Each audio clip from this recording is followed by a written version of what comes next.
Dieu a choisi les choses folles du monde pour confondre les sages. 1 Corinthiens 1, 27. Est-ce à Corinthe seulement que les croyants avaient besoin de cet enseignement-là?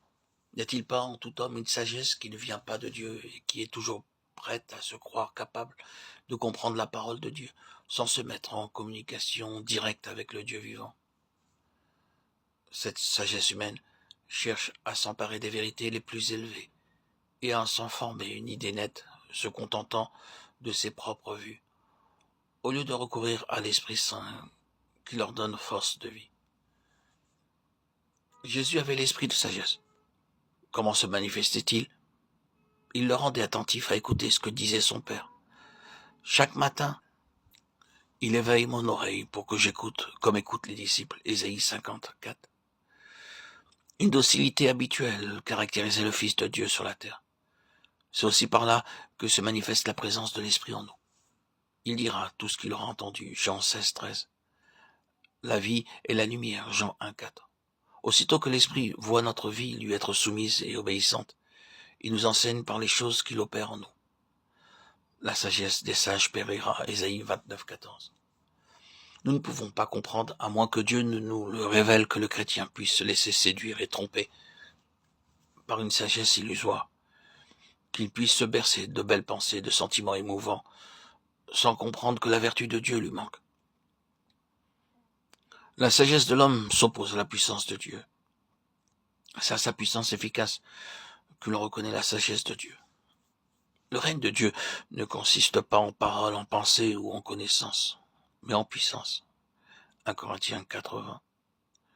Dieu veuille nous ouvrir les yeux, nous faire voir que très souvent, notre religion consiste en paroles, en pensées et en sentiments plutôt qu'en puissance de Dieu.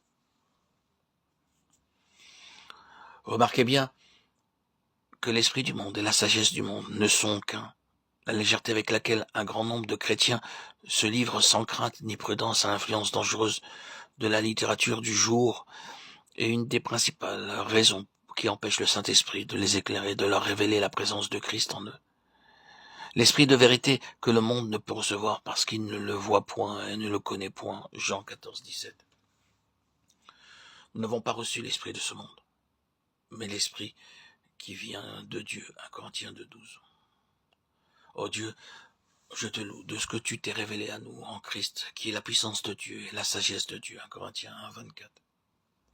Je te loue de ce que la sagesse de l'homme est sans force en face de la puissance du péché et de la mort, et de ce que Christ a prouvé par la rédemption qu'il est et la sagesse de Dieu. Je te loue aussi de ce que c'est la lumière divine de ton esprit qui vient nous révéler ce que notre puissant sauveur a fait pour nous.